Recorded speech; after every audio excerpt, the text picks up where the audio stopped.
கிச்சனில் கொஞ்சம் cleaning work இருக்குது. கிச்சன் செல்ஃப்லலாம் நம்ம நியூஸ் பேப்பர் வந்து போட்டு யூஸ் பண்ணியிருப்போம். அதுக்கு பதிலாக வந்து பார்த்திங்கன்னா, மீஷோலேருந்து நான் ஒரு ஷெல்ஃப் மேட் வந்து வாங்கியிருந்தேன். அது போட்டு க்ளீன் பண்ணலான்னு சொல்லிட்டு மார்னிங்லேருந்து வெயிட் பண்ணுறேன். எனக்கு வந்து இன்றைக்கி தான் ரிசீவ் ஆகும்னு மெசேஜ் வந்துட்டுருந்தது. ஸோ இன்றைக்கி க்ளீன் பண்ணிடலாம் அப்படின்னு சொல்லிட்டு ஃபர்ஸ்ட் மார்க்கெட்டுக்கு போய் பூவெல்லாம் வாங்கிட்டு வந்துட்டு, எனக்காக கொஞ்சமாக கட்டி வச்சுக்கிட்டேன். பூ வச்சதுமே பார்த்திங்கன்னா, ஒரே குஷி ஆயிடுச்சு. நீங்களே பார்ப்பீங்க. பூ வச்சோனே நான் எவ்வளோ வந்து ஒரு மாரி ஹாப்பியாக இருக்கேன் அப்படி சொல்லிட்டு.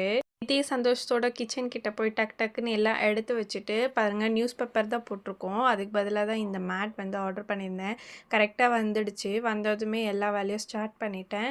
அதுக்கு தகுந்த மாதிரி சைஸில் கட் பண்ணி போட்டுட்டேன். இன்னும் கொஞ்சம் இருந்தது. அது இந்த ஸ்டாண்ட்லேயும் யூஸ் பண்ணிக்கிட்டேன். பூ பாருங்க ஒரு 1½ மணி நேரம் தான் ஆயிருக்கும். அதுக்குள்ளே பார்த்திங்கன்னா மலர்ந்துட்டு சூப்பராக இருக்குல்ல. இந்த ப்ராடக்ட்டோட லிங்க் வேணும்னா கமெண்ட் பாக்ஸில் லிங்க்னு கமெண்ட் பண்ணுங்கள். இன்னொரு வீடியோவில் பார்க்கலாம். பாய்.